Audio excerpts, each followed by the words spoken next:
Hi. Oh, what Hello, happened? hello. I don't know. There you are. There you are. How Hey, are you got you? your glasses. I'm good. What? Say that again. What You've I got your got? glasses on. Oh yeah. Well, yeah. Listen, I need to see what I'm doing. I can't. I mean, I don't actually. I don't need them, but everything's a little blurry, especially later in the day as I get older. Noted. Four score 50 year ago. You can use all this stuff on the edits. Oh, that's funny. Takeouts from Maddie. I Four know. 50 year ago. Now you I think really know. you're not that old. Yeah, yeah. So I keep telling myself. Well, it's good to see you. Hi, how are you? I'm good. I'm good. Awesome. Yeah. Awesome. You look great. Look at you all rosy. You look great. Thank you. It's my professional setting. I'm not just in like training uniform. Yes, yeah, me too. When people see me not in training gear, they're always surprised. So I think I started this straight on record, but I can like Yes, it's if you fine. want if you want to just chat for a bit, or we can just leave No, it. I mean you Well, can leave it. You can go in as ever you like. You can splice it. You're probably going to be splicing it a few different ways anyway, so it's not that big of a deal. It's fine. And no okay. point start. You just you're going to have to do some edits for sure. So it'll be fine. But I mean the whole thing should be recorded as one piece. But whenever we start, and then we can go from there. All right. Well, fabulous. We're gonna Yeah. do a traditional recording stuff because I do record everything. Yes, I do. I believe in that stuff too. Can you hear me okay? Quality's okay. Yeah. I got my earbud in. I just want to make sure you can hear me good. Hopefully we don't get interrupted by my son coming home, but we'll see. Hope it doesn't come barging in, but teenagers sometimes don't listen. So Okay, it'll be part of the process, and you can yes, hear it me. will. Yeah, you're good. You're good. I can hear you good. Okay, great. Yeah, because I'm just using the computer. Yeah, I've got time wise, I've got a good 45 minutes, so we're good. I got to leave around just before 4:30. I got to get to class that I got to teach at 5.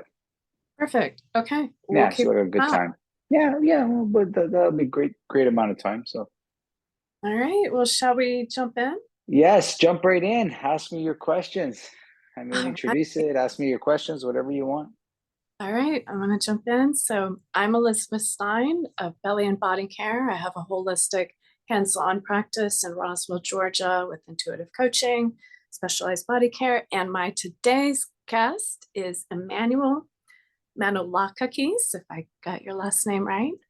It's good. It's close. Manolakakis, but you did it great. You did it fine. It's one of those. It's hard to nail it first time, but you came real close. Okay, you give us the Greek accent, so the proper pronunciation. And Emmanuel is from Toronto, Canada, born and bred, and has been a martial artist, an athlete, and a coach and mentor and teacher for over 25 years. He runs Mhm. a school named Fight Club, also in Toronto, Canada. And if you would like to connect more with Emmanuel, you can go to www.fight-club.ca. I'm sure he'd be happy to connect with you.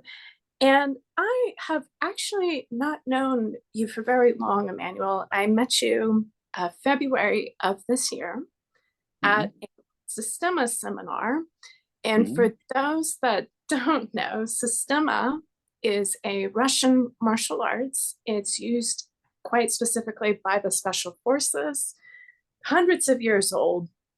And the way I like to describe Systema for people that don't know is it reminds me of if Jesus were a kung fu master and threw in some circus and dance. That's what Systema is to me.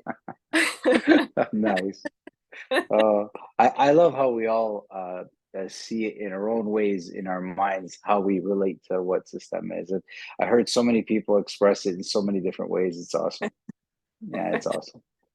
Yeah, and so its emphasis is on freedom of movement, breathing, and structure. And actually, Fight Club, your focus is on Systema training for Yes, adults. yeah, Yeah, yeah, but yeah, you're a master of many arts, but that's what yeah. Yeah, I've done a lot of different martial arts. I stopped in 93 when I started Systema. You know, you go around after a while trying many different arts, and then one just feels like home. And you're just like, yeah, I love the creativity and the breadth of topics that we study. Like, there's just such a wide range of topics that we study. And I said, I that's why what attracted me to it is that there's punching, there's kicking, there's grabbing, there's health work, there's massage, there's weapons, there's tactical, there's military, there's civilian, there's all these different ways. And there just seemed to be so much there to keep you um engaged for a lifetime. Like it felt like something I could do for a long time, right? Rather than just while I was a competitive, like, as you could come to know martials in a competitive aspect, right? It seemed like it had a lot of breadth, a lot of depth, a lot of width, and it just seemed like a place I'd felt like home. Nice. And that kind of brings me to the today's topic of why I wanted to do the interview is for me, Systema has such a focus on peace and like kind of that internal balance and calm. And actually at that first seminar where I met you, you had mentioned to me, protect your peace. And like that's like the one nugget. I mean, I took a lot of things from that seminar, but that nugget, because I'm from the States, and so in the States, in the school system, there's just this huge emphasis in history of like the revolution, the abolition of slavery, democracy. So like there's this real like kind of beating into us as like an American citizen of like peace and like military and like there's this like external force that's bringing like peace to us.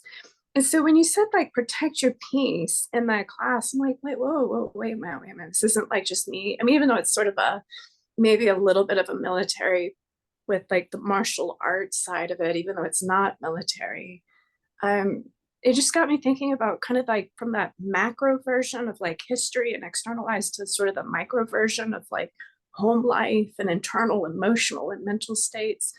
And so that's what I'm really hoping to get with this talk today is love to hear your wisdom because that was coming from you, and then just sort of bringing it down into like the day-to-day civilian life and like why is that topic important and what does that mean in just day-to-day living. Okay, well, there's many angles to the idea of peace, right? But let's maybe make some assumptions then and come to some agreements of what peace is. So peace is not just a word. It's like I believe I posted it a while ago. Peace is not just the absence of chaos, right? It's much more than that. When people are at peace, they behave more like themselves. They behave more like how they're comfortably supposed to be. That's a deep thing. So let's say I'm an athlete, okay, and watch athletes protect their peace. So they're going into a stadium. There is many people there to watch them, screaming fans, uh, banners, coaches, lights, bells and whistles, and they don't see any of that. I never did. I played in those areas. I never did. I All those people disappeared. They were there, but you could tune them out. I I needed to focus, and I needed to be um, calm enough to be able to understand what I needed to get done that day. So there is a piece to that thing, and you have to be able to find it amongst chaos, amongst all the noise. You have to be able to find it. So athletes will protect their peace in many ways. Some of them will come into the stadium at the last possible moment. Others will put on a headphone, they'll put on a hoodie, they'll move in such a way that they don't look at the crowd. They do different things to prepare themselves. And for as long as I've been an athlete, I've seen such a wide array of the way people protect that peace, right? Now, that's one thing. So from athletics, you've seen it. I love watching like sprinters, especially in the Olympics. How they're everybody is trying to relax at that moment. Like when there's serious championships, games, certain nobody is saying jack me up. Like everybody's just trying to calm down. Like it's just too much emotion, too much energy. You need to be able to siphon that off to bring yourself to a place where you can perform at your best, right? So good athletes have, it's the process of starting and understanding how to do that. It takes a while, but everybody does something different. um, when I wrestled through high school, I would have 5 matches a day. You have one in the morning, one a little bit later, and if as you went on, the better you were, the longer you fought for till late afternoon. I would never stay in the place where all the wrestling matches. I would leave and I would go into the hallway where it was quiet. There might be people around, but I didn't see or hear anything. So that was very important for me. I'd put a towel over my eyes. I try to just relax my mind. And then they'd call your name and they gave you a 10-minute window to get ready. And I would go back in, but I couldn't stay there. It was hard to be peaceful there. You're always, when you're around that much energy, it's hard. So I would go out. I found ways of, removing myself for a bit, keep as much peace as I can, and then go back into the chaos. Most recently, for people that follow me and understand that I've last about 15 years, I've been pretty competitive in archery. And that is a sport that just demands focus. There is nothing else than focus and peace and relaxation. And a lot of the tournaments I've competed were high stressful tournaments. They were big championship, provincial championships, national championships. This year it'll be international championships, and I'll be down in the States as well competing. And it really teaches you, I need to be at peace when I shoot. I can't be too happy. I can't be too sad. I can't be angry. I can't be tense. And you start you see clearly what happens when your peace is disrupted. And I'm talking something as simple as I'm driving to a tournament and some idiot cuts me off and it just upsets me. Like, that takes a while to get rid of. You just don't see it. But when I shoot, I see it. I'll see the arrow go away because of the tension that you have. So I really protect my peace. So I drive real early in the morning. I drive like an old person in the right lane. I don't bother anybody. I want to keep my peace completely, like all factors to arrive at what I have to do as calm as I possibly can be. Now, let's fast forward how people show up to their Systema training. They come from work. It's highly stressful. There's no peace, right? And it's fine. I understand that's life. I do understand that's it. But there are things that you can do throughout your day that can give you moments of peace that maybe might help guide you to remember these things, right? So peace really is a place where you do your best thinking, you perform at your best. And peace is not like, I don't want people to think like, oh, it's we're all sitting under a tree and some Zen stuff. Like, guys, no, like that's not the peace I'm talking about. I'm talking about just, if you look at an emotional scale, you have 10 being maybe super happy and 1 being super sad, okay, or angry, whichever you want to pick. 5 would be right in the middle. So I'm not happy, I'm not sad, I'm just kind of neutral. That is the place where most of us do our best work. Nobody wants to admit it because it doesn't catch our attention. But so whenever I'm really happy, it's within my control and within I want to be happy. If something makes me happy, of course I'm happy. So when somebody tells me, oh, I've just had a baby, and I'm like, oh, that's so wonderful. So instead of going, oh my God, and just losing my mind, I'm like, I'm happy, and I keep it at about a 6 or a 7 in terms. I don't go way up to 10, even though it could warrant it, because emotionally, I know that the higher I go, there will be a down. It's a normal curve, right? So, and we all know people like this in our lives who they ride these emotional waves, right, up and down. The closer to 5 that you can stay. So when things go bad, go to 4. When they go really good, go to 6, right?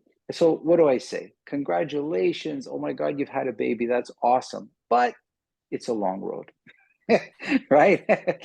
It's when I hear bad news, somebody passes away. I'm so sorry about that, right? But we can't live forever, right? This is the life, right? Like you learn how to temper those things so that you're not in extreme. Like we don't. It's within your control to keep that. Of course, be happy, but know how to buffer that. And then what happens is that that flow, like that fluid state of like 6 5 4 6 5 4, it's very predictable, and it's also very calming. I'm always coming back to the middle. And a good example would be driving. Okay, they didn't put a line that you drive on. They put two lines, and they allowed you room to move within those two lines. Because if you put one line and tell somebody to be right in the middle, it causes anxiety always having to be on it. But between two lines, it's quite easy. I'm going to go a little to the right. I go back normally. Guys, everybody listening to this, honestly, how much attention do you give to aiming your car in the middle of the road? Like zero. You just know you float between these two lanes, and it's quite calming, right? It's quite fine, right?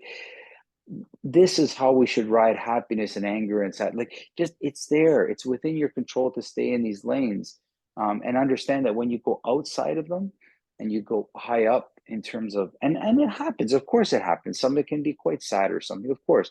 But understand it has a rebound effect, and it takes you off of your thing, right?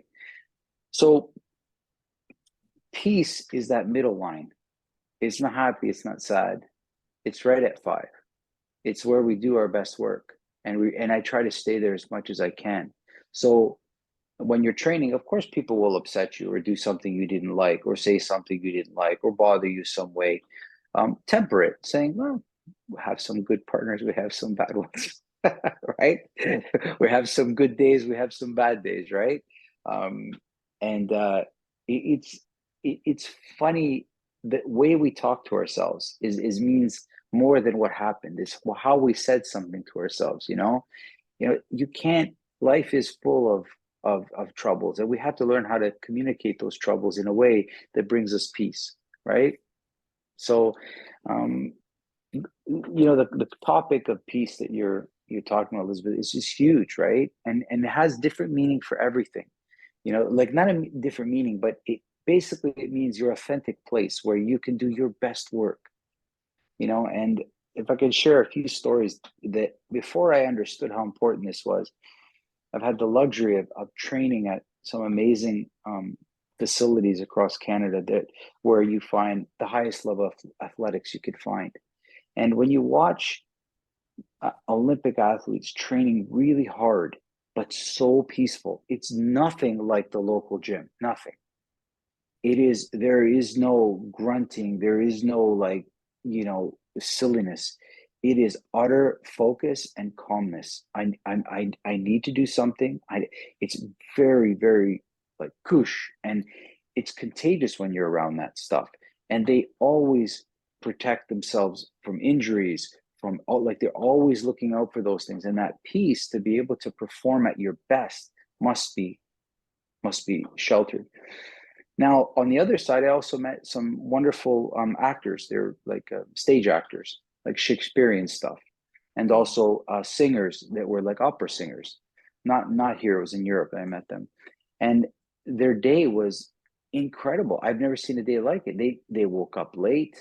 They prayed. It was a whole routine of not engaging with anybody. They didn't talk to anybody.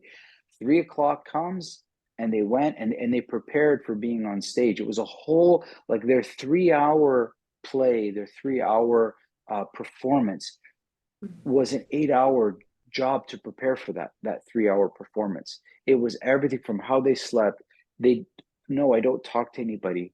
No, I don't, like it. They protected that for them to do what they need to do. They need they isolated the entire day.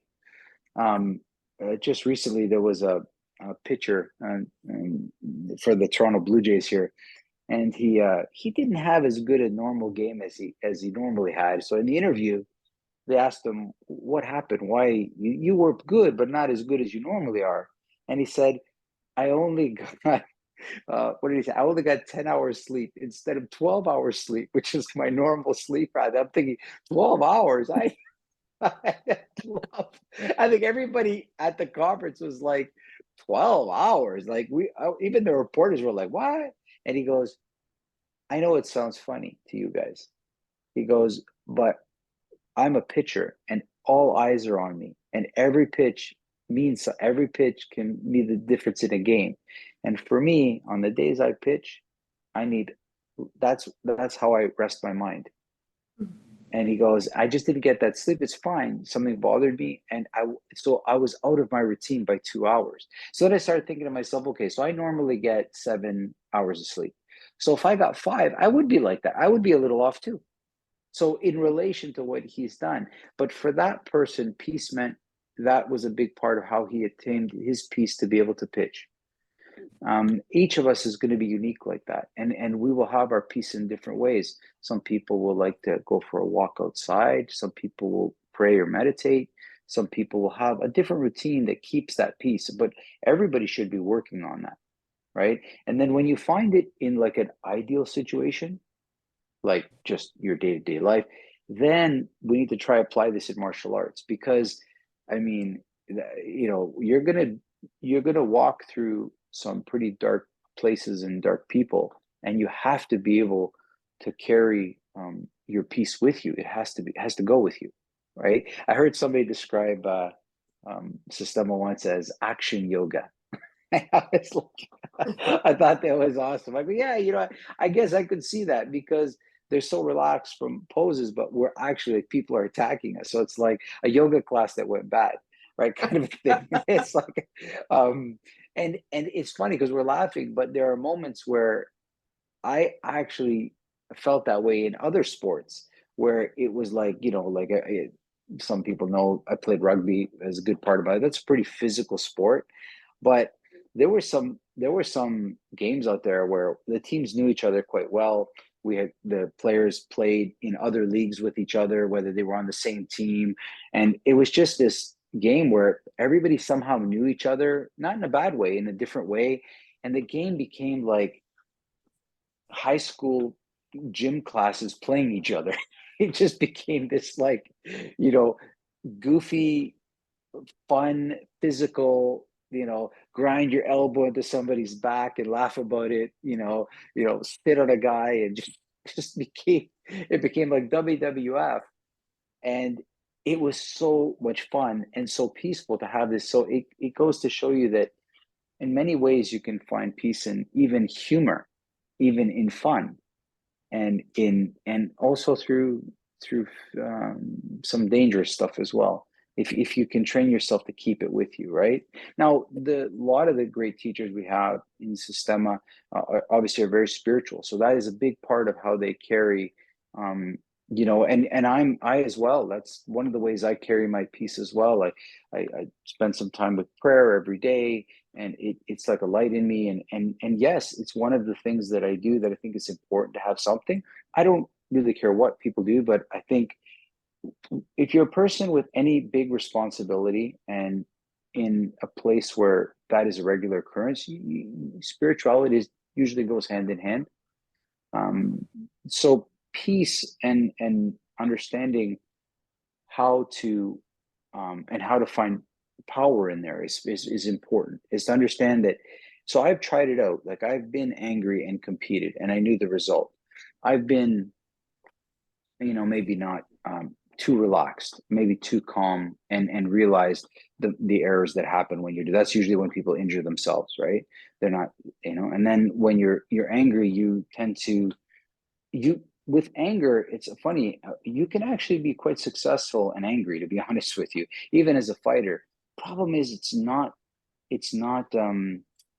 hard to be dependable. It's very inconsistent results, because anger is an emotional, it's like a chemical reaction, right? Like it's hard to get it right every time, right? It's like I watch some athletes that are drinking sugary drinks, to try replenish stuff.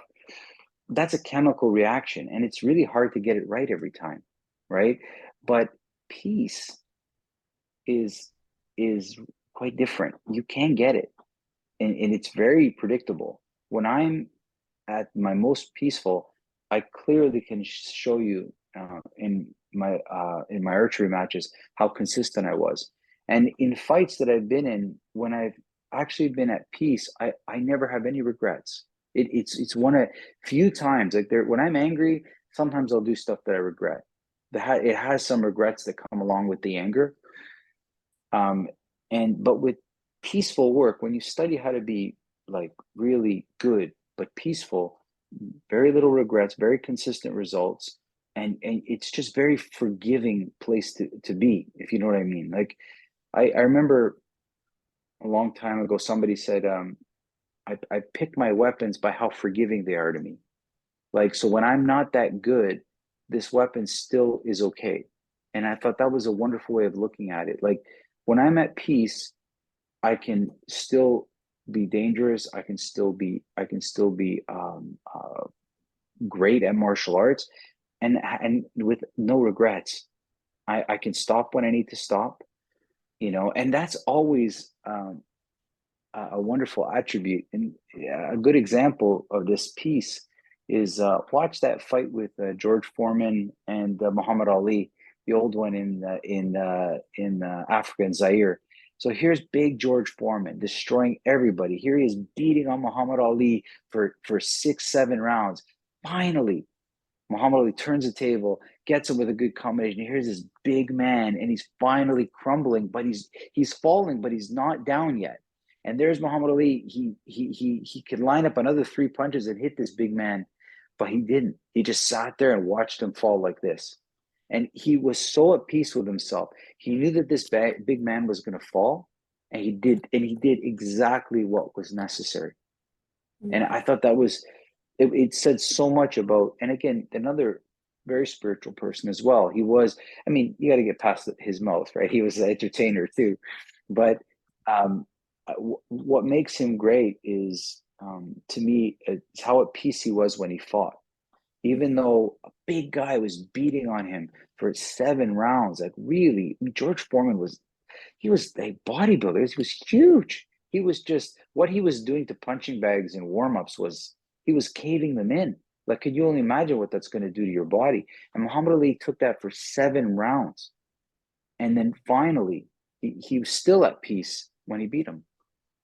We never, that's what made him such a great champion. And I always tell people when they're studying martial arts, try to distinguish between those two things. Okay. There is a way to train yourself to become a pretty good intermediate level fighter. And you can just do that with anger and some things like this. But if you start to go at a higher level, it doesn't matter if you're a musician, an artist, a painter, a martial artist, it doesn't matter. If you're going from intermediate to advanced, you better find your peace. You're not going to find it any other way. That level is about creativity. It's about authenticity. You can't do that if you're not peaceful. It just doesn't happen. So what we have is a lot of people making noise at intermediate levels, right? Yeah. And rather than, and the people that are at the advanced and mastery levels, they're too busy creating. Right? And you just, that's just how it is, right? So I don't know, I don't mean to go off topic at all, but peace has many different things to me. I can look at peace as an athlete, as a martial artist, as a person. And does that answer some of your questions? Does that help you, or is there something that sticks out that you want to go deeper into? It does. And what's landing deeper for me is, because it's objective peace, what it is for each person and where they find it. A lot of different things have been coming. And what it reminds me of is like, well, getting clear on what's important to you, because there's that focus. And then finding that internal balance, because that creates a lot of peace, which is, I believe, a big focus of martial arts, is trying to find that internal balance. But also what's coming through is just like, like Muhammad Ali, when he's hitting George Foreman, there's just this absolute presence, and which is like what all the ancient philosophies talk about, that's just being present, which is sometimes a lot harder said than done. but like it's just like it's all interwoven into this topic of peace that I've never really. I'm so glad you're here with me because I've never really considered that different depth. Um, I think what I'd love to ask you next is, so we've got, you've talked about peace in the athletic setting, the martial arts setting. What about like people like with stressful work and, kind of those mental emotional states? Like, what would that look like? Protect your So, peace. okay, great question. So, and some people don't know, I was I worked at a big corporation for 10 years, and I was upper management. So I understand working at big companies and all that stuff. I do understand the stresses of those things. So again, we want to define peace as a place of not like under a tree. Like we're talking about inaction. So we're at work. I get it. Stuff's going to happen. So we're trying to find peace there. We're not trying to, because when people say that, I want to understand, I want action peace. Like I want peace that you can live your life with. I want you to be able to go. Now, you will never be able to find peace if you don't sit down and write and reflect on why is it that you're doing something. So if you're working at a company, it can very well be that you're there for money. I need to get paid so that I can pay my mortgages and my bills. Of course, no problem. Other times, a little bit of a mixture. Like it's a career, so you want to, this is a career thing for you. It could be because you'd be surprised. Uh, Hospitals are run like businesses these days, right? But a doctor is not. He's not. Doesn't feel like that. He's a profession, right? So there's mixed stuff in there. But if you're really clear on why you're doing something and what matters to you with what you do, then that starts to define, because you have to be clear, you have to make those clear decisions. And the same in Systema training. Why do you want to come? Like, so ask yourself, why am I showing up? Are you there? Is it something that just you feel will benefit your life? Is it there because it's a professional thing, like you're maybe military or security guard of some sort? Are you there because you're bored of your life? Is it something to kind of give you some sort of something in you? Why are you there? Are you there to get healthy? Are you there to lose weight? Are you there to get stronger? Are you there to get healthier? Are you there to learn how to protect? What are you there for? And make sure you remember why you're there. That doesn't mean you can't change, but why are you there? And make sure that that box is always ticked. Okay. Where people go wrong with their pieces, they try to apply um, they try to apply themselves in things that they cannot control, right? You got to make that distinction. What can I control about training? Or what I can control that I show up. I can control, like, those are the, I can't control which partner I'm going to have. I can't control what topic's going to be taught. I can't control all, like, people get upset because they're trying to control things that are way out of their control, way out of their control. And when you let that go, you become peaceful. That it's because you're trying to predict something, or you want something. So most people that are who truly find peace fully know what's within their control and fully know what's not in their control. I can't control what people will say about me, right? I can't control the weather. I understand, I could look at the weather forecast and try to predict, but I mean, ultimately, I can't predict it that much. Same in martial arts, people training because they want to try to predict what somebody else will do, but that never happens, right? So be clear about what it is that you want. If it's for money, it's for money, and accept that. Say, okay, I'm here because it pays my bills, and that's it. Okay, great. So I can so for me, it's a stressful job. Okay, so when the stress comes, I can't control that part. That part, if somebody's yelling, I mean, I'm not sure if I told you, but I worked in the cell phone industry when it was brand new. And I'm talking when I still remember people calling up. I used to answer phones. So when people got a brand new cell phone and they bought it, they would call me.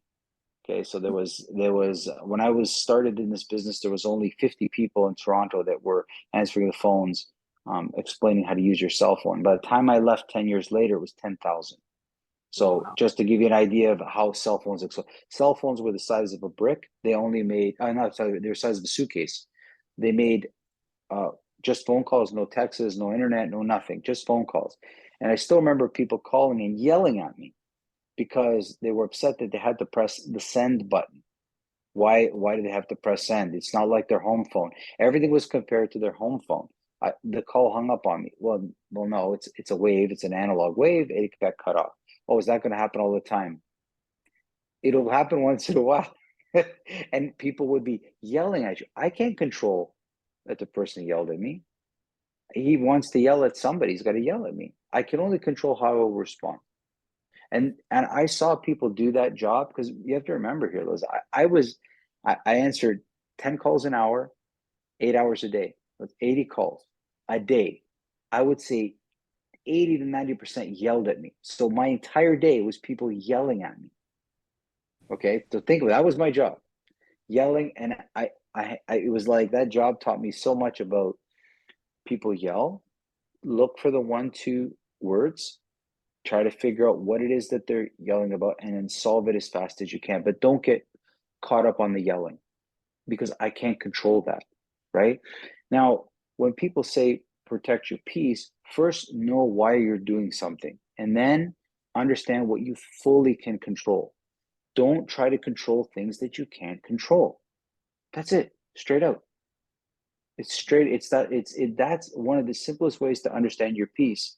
And I see it all the time when I ask questions to students. I'll say, ask them a question and they'll give me an answer right away.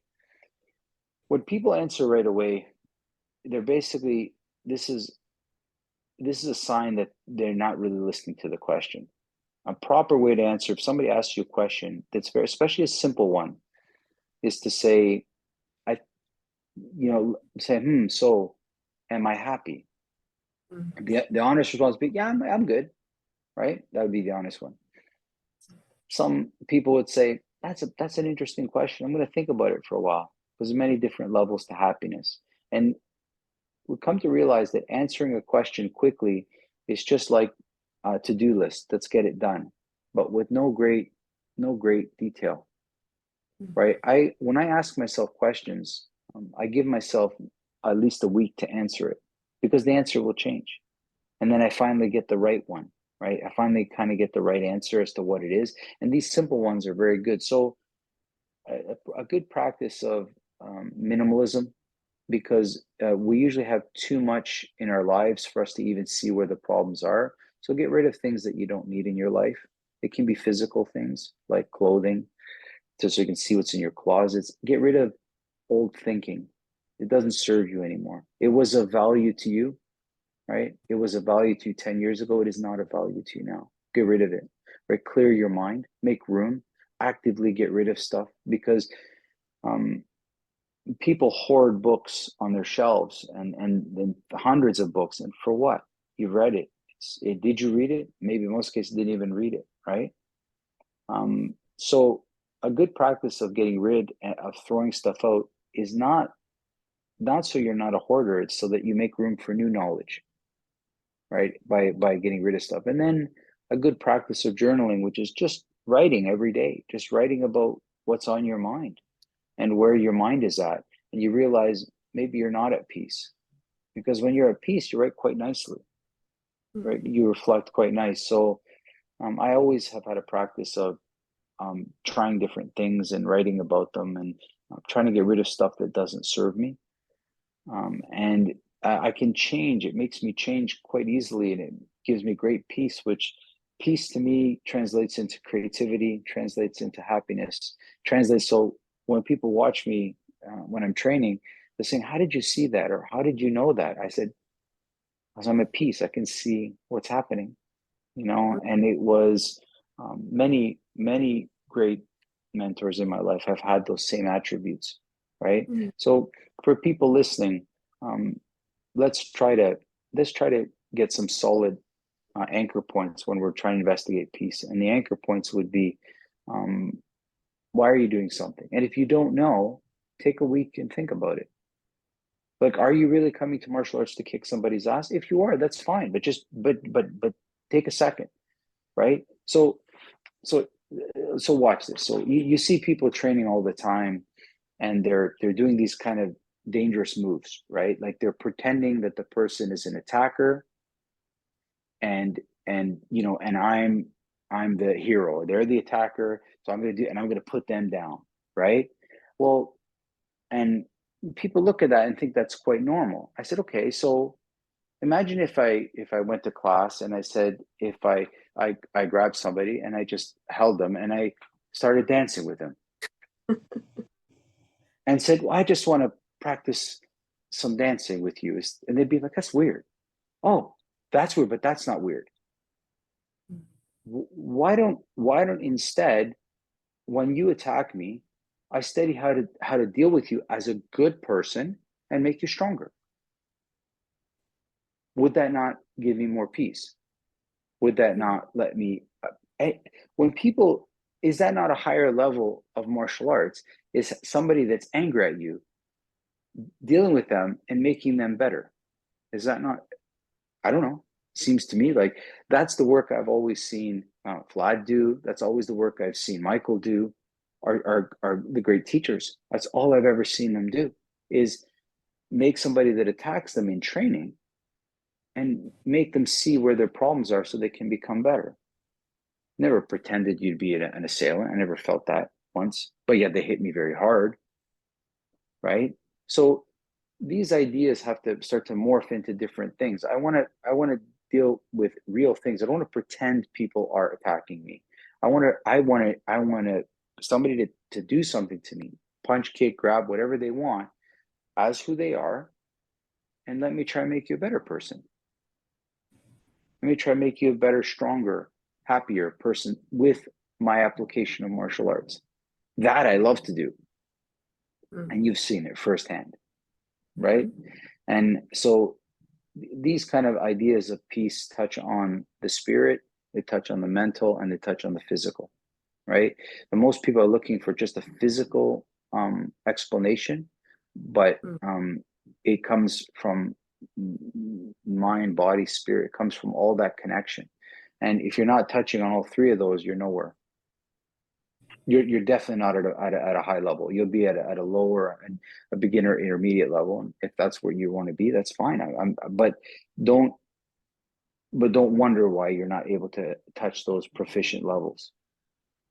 Right? Proficient levels, you have to be a great peace. You have to be at great peace with yourself. I love that. Yeah, that's a good incentive for all the people training. And for those that aren't Systema based, you had mentioned Vladimir and Mikhail, and Mikhail has just passed, but Vladimir is currently, I guess, the instructor in Systema, or the head instructor, to my knowledge. Yeah. It brings up, I guess, just kind of, wrapping this up, one of the other things I'm taking away, as a reason to want to cultivate this peace that we're talking about is just the,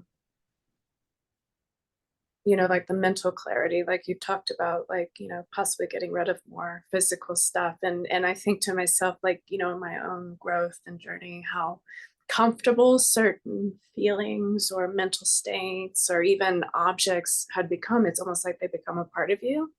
But then, like, as time goes, it's like, cultivating like this peace and this like internal balance, how it gets easier. And then it kind of gets easier to change and be, what's the word? Is like plasticity in the brain, like when the brain really, you can mold your thoughts and your feelings. So just for that clarity's sake, to cultivate. Mm-hmm. Oh yeah, so much can come of it. Like again, peace to me is the place where we do our best work. And that's not just like that is like the best work, period. I'm talking basketball player, martial artist, archer. That's peace is the closest to who you are that you can be. That when you're at peace with yourself, like that there's no better moment. Like there's everything like drips off of you. Things don't stick to you. Bad things come, but you're at peace with yourself. You're like, I'm okay. Like I look at people that when they're doing something silly, and I'm like, I'm okay. I've done that before. I'm good. I'm good now. I got that out of my system. I'm not going down that road again.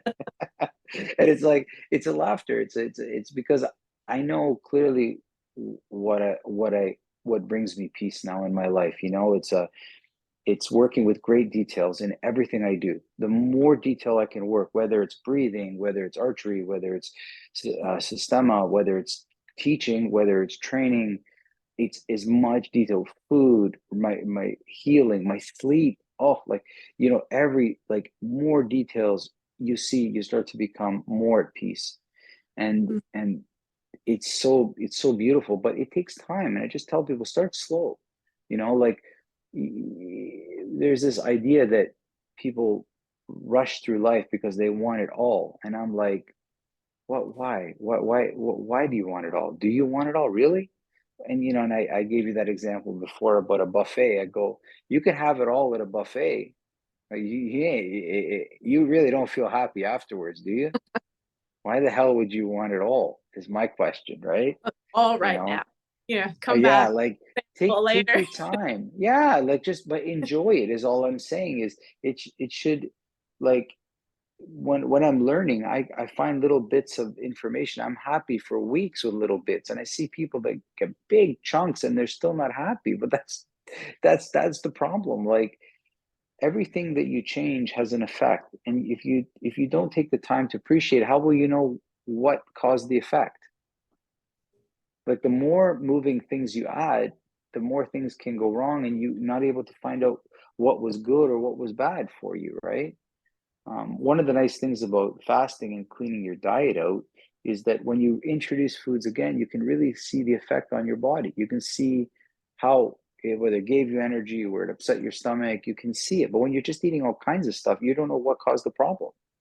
You don't know what caused the problem or what it was. So peace really is the place where we're the closest and the most authentic we are. And we know we found it because it's like we go through life differently. We didn't upset people. When I'm at peace, I see other people at peace. I'm like, you're at peace. One time I remember I went into this store, and the clerk was sitting down so peacefully eating their lunch. And it was a small store, and I had just walked in. Kind of snuck in, but I came in very casually. And as soon as they noticed me, they jumped up. I said, please sit down. Please sit down. Don't disrupt your peace. Eat your lunch. I'm fine. If there's anything, I'll come and ask you. Right. And it was like, and the person stood up, and he wanted to respond with something else, but he looked at me. He says, no, this is a person that's at peace too. And he understands what it means. He sat down, he finished his lunch. And it was just, when you have it, you don't want to bother other people with it. And when you see people without it, you want to slow them down and say, find your peace. What makes you happy? This happened one time in a seminar with Michael. It was really funny. It's very common in Systema seminars. We do a lot of breathing exercise. Well, Michael added a lot of breathing at the very end. And this one guy fell asleep, but out cold, like snoring. Like, he was out. He was out and snoring. Everybody just, at first chuckled, but then we left it. And then he said, okay, everybody stand up. He was still asleep. And Michael just gave us, don't wake him up. Leave him. He goes, his body needed to sleep. So we literally did the whole circle, talked, had a full conversation while this guy slept. And then he eventually woke up, and he was the happiest. He needed sleep. Like, why would he's at peace? He wasn't at peace through the whole class because he was so bound up. And finally, when he did some breathing, his body let go, and he fell asleep. That's what he wanted. He was at peace. Why would you bother him? Why would you bother a person? Don't bother him. I feel the same with punches. We're punching each other, and people, you see that their body has taken the strikes and they're at peace. But why people keep punching? For what? He's at peace. What do you want from the punches if he's happy, right? So that's it. That's these questions might be too much for some people, or maybe some people listening to this might say, what the hell are we talking about? I felt like that at one time too, believe it or not. And then the first time I finally felt at peace, I really did want this. And I realized how well I performed in competition. I realized how repeatable it was, and how much of a better way of life it was to approach it like this. I understand that anger and other flashy things cause lots of attention, and it's exciting, but it's not a good way of living. These extremes are not very good, right? Um, and you can see this clearly in comedians in our society. A lot of comedians commit suicide. And that's because so that's when you like this, you understand that these extremes, right? They're not at peace, you know. Peace is not 10, it's 5. It's Mhm. not always joking, always sad. It's these, try to be in the middle, and it's your best work that you'll do in that place. And when it hit me, I said, this is the way I want to be, you know. And that's one of the reasons I took up archery 15 years ago, is because that sport punishes you with emotion. You cannot, you have to be at 5. There is no way you can be happy or sad. You have to be neutral and you shoot your best. And that's, you know, I haven't shared this with people. That's why I started archery. It wasn't because I was bored of my martial art. It's because I knew there was something, but I needed to see it outside to bring it back in. And that's what it is. And it's the best thing I ever did. And it's changed my Systema in so many beautiful ways, you know. And then when you find peace, just understand people won't like you too much Oh, because they don't have it. Yeah, they don't have it, so they're upset with you. But it's oh, okay. You it's yeah. like projecting, like, oh, that person shouldn't be peaceful because I'm not peaceful. Yeah, and I can tell you Yeah. this before we go quickly. This happened to me. Mm. That's one of the reasons I left my job at the phone company was um, a, a meeting with my vice president, and he said I had a big team. I was managing 60 people, and Mm. I had a great team. They truly loved me. They were great with me. And but my VP said to me, you're so happy, you're so relaxed when you walk around the office. It seems like you must not be doing your job if you're doing this, because all the other managers are stressed, but you walk around so happy. So are you doing? And I'm just looking at them. I said, you mean to tell me you you're wondering why I'm happy? So instead of saying how can they be like me, you're asking me that I'm somehow not doing my job, but clearly knew I was. And I said, so that was the sentiments back in 2000. That was a long time ago. um, and I still don't believe companies are I believe they're pretty disingenuous when they talk about work-life balance. I think they say these funny words, but it's not necessarily the case that I see, right? You don't rely on anybody but yourself to find your peace. You create it yourself, and you take it with you all the time. Don't let anybody else create your peace. Get to know what you like, get to know the way you like it, get to know the places. And you know who knows this really is our parents.